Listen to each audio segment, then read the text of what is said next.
All right, good morning, everybody. I'm like 8 hours late on this, I guess, but because I go to bed very early. So there was PTU, and I didn't even notice it was there. Actually, I made a pact yesterday with my wife that I was not going to be on the computer at all yesterday, outside of posting weekend review, and that's literally all I did.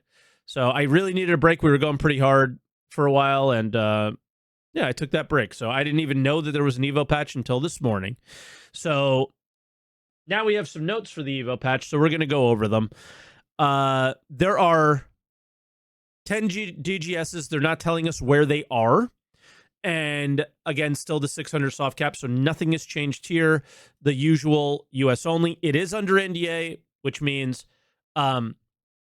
I could talk to you about it, but I can't show it to you. I did play it just now, so everything is kind of fresh in my mind, but I only played one aspect of it, and I'm glad I chose the one that I did because it is the only thing that is part of some feedback. So that's this thing, the Faro Data Center, which is part one of a new activity. So I want to make sure this is very clear because somebody asked this earlier. Did you get any voice lines with the new mission? This is like Hathor. It is not a mission. It is a sandbox activity. What we don't know about this one is, will it be a continual sandbox activity that will always exist? Probably. It seems pretty in-depth. Also, in case I don't say it while I remember, Faro Data Center is a carbon copy with like kind of a cooler skin placed on top of it of the Good Doctor map on Arena Commander. So if you want to get familiar with the location before ever even going here and kind of knowing where stairs are, doors might be, all those things, Good Doctor on like the Arena Commander FPS things, that's the layout that you're going with here. They've just kind of slapped the skin on that layout instead of making something new, which again is not something that should be frowned upon. It should be something that should be praised, in my opinion, because it is wasting time to make new things, which is great.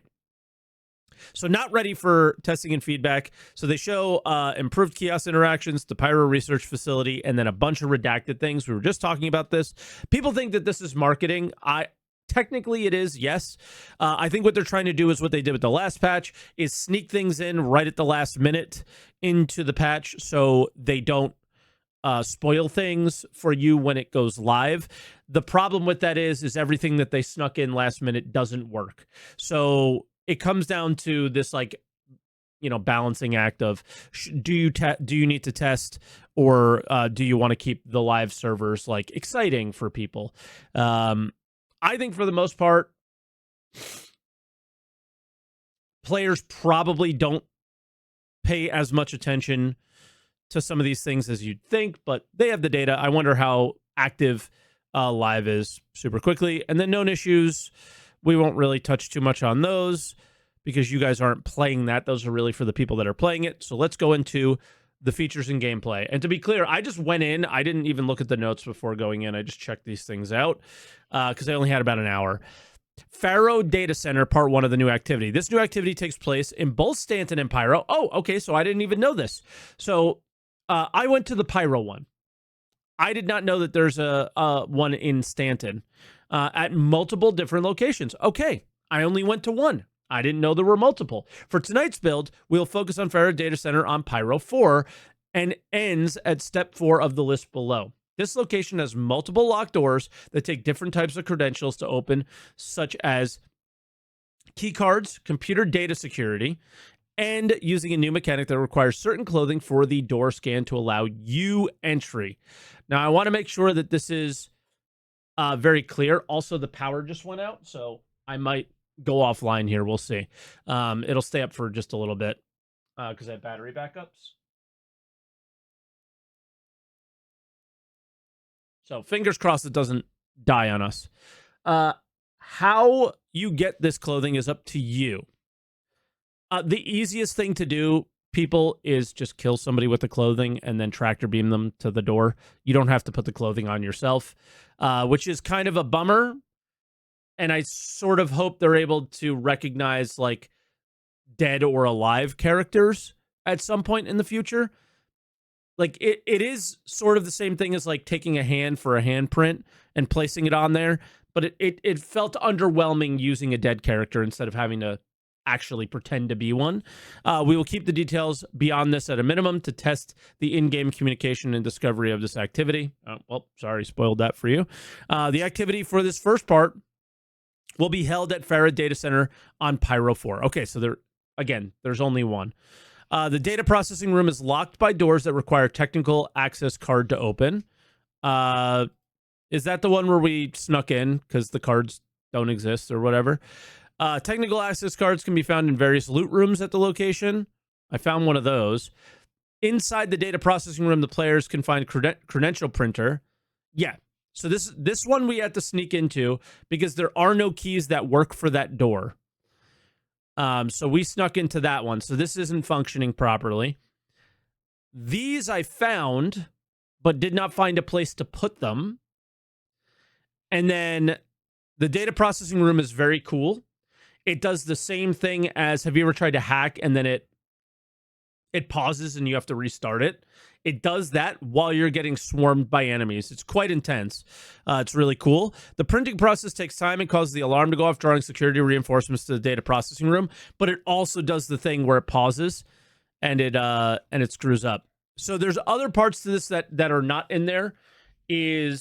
There is another room in which I glitched into that has a giant suit, like fat suit, bigger than anything you've seen yet, that has radiation reduction.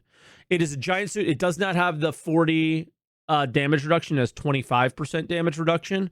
So it's definitely not an FPS thing. Yeah, it basically looks like a SWAT bomb suit.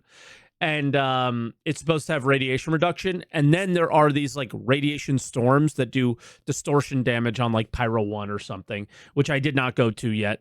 But there's a map that shows Pyro 1 inside this facility where there's this triangle of facilities and then there's storms like all around it kind of thing. It's a bit weird. So we'll have to see it. We'll have to see a bit more about this. What I like about this, which is very cool, is it's showing the potential of the dangers of Pyro being more Pyro, or Pyro being more dangerous, essentially. And, giving reasons for Pyro to maybe have better loot kind of thing. And yeah, this is like the reason to use ground vehicles, except all ground vehicles also got distorted outside of the Argo Atlas. So it's like Argo Atlas Geo or bust. So I think what they're trying to do here is get you to buy the Argo Atlas that's going to have the guns on it. So another event that is trying to force you to buy an item is kind of frustrating, is what it's leaning towards. But obviously, first Evo patch, things are not quite in or ready yet. Again, none of those things were ready for feedback. So it's likely that stuff's incomplete. But given their track record and what they're doing, it makes it look like a bad thing, right? So, or try to first ground vehicles. Once again, ground vehicles get distorted and get turned off at these locations, apparently. I did not play at them, but the people who I play with and that I trust, exceptionally trust, said that that's what happens. And they posted videos. I just didn't see a video of that just yet. But yeah, so that's kind of what's there. And then let's see, like, bug fixes from previous patches would be the next thing. Cargo grid offsets should be fixed in here. Aegis Torpedo nose health is low and can be destroyed easily. Okay. We can't have that. I mean, $1,500. We can't have that. Vehicles UI no HUD distance on velocity data on bounty targets. That's a good one.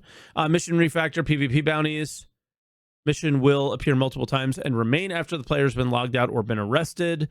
If the target of a PvP bounty contract forms a DGS mesh transition, it will fail the contract for any player that accepts it. Potential fix: Anvil, Hornet Mark II, all variants. Missile racks cannot be removed. Oh, because we're going to want to make those bombers, of course. Aegis K laser does not deal damage unless pixel perfect aim. It can sometimes not calculate damage at different angles when the pip is on target. We heard that one on the podcast from Croncy. The Asperia Prowler series, when vehicle scanning completes, the HUD and MFDs are not updated. Oh, I thought we were going to see some improvements to it or something, because I know they said they wanted dropships to be better. Multi-system. Objectives periodically appear and disappear during gameplay. Transit Manager is stuck paused, causing hundreds of data carriage reset and carriage emergency reset events. And then Collection Mission Description refers to Junior Valacar Fangs with their entity string name. All minor stuff for this so far. Shopkeepers do not acknowledge and greet the player. Aphorite ore display has no texture on the refinery shop. Okay, so those are all minor bug fixes, but obviously first PTU patch and a lot more will happen. But yeah, we'll have to see. We'll have to see with all this. So hopefully, this will be a fun patch, but for right now, it seems very Hathor.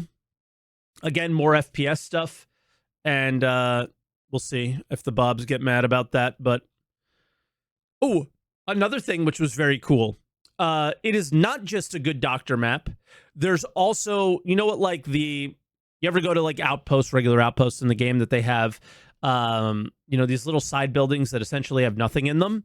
The side buildings at this location have medical beds in them, and you can respawn in them. You literally respawn in these places. So in Pyro, with tier 0 item recovery. So think this is good. This is horrible. This is going to be a contested area where there's going to be PvP, and people are going to tier 0 item recovery, get themselves back, get full ammo back for certain weapons or almost all their weapons, and come back and kill you. It's going to be great. Another reason why we need to think about this tier 0 item recovery thing a little bit harder, because now we're going on patch number 3 with this, with literally 0 updates to it. The whole idea of tier 0 item recovery was, if it was extremely temporary, I would not have had much of an issue with it. It is no longer extremely temporary, and it's time to take a look at that and do something about it. Because the content that you're building around the game for the future, where tier 0 item recovery doesn't exist, is being very negatively affected by it. So I hope they take some time during this PTU cycle to, I don't know, just say hey, you will not have any ammo when you wake back up. You will not have your guns. Can we just do that, please? So there's some punishment for dying in the game. That would be very cool. But I don't know. I don't know what to say. I don't know what to say with these people, because it's, again, I don't think it's about gameplay in so many cases. It's about getting you to go to the store, because that's just better, right? So that was the PTU. That was Evo, and those were my experiences so far. I hope this helps you somewhat understand what's going on and what to expect. It should be pretty cool. And yeah, we'll have to see.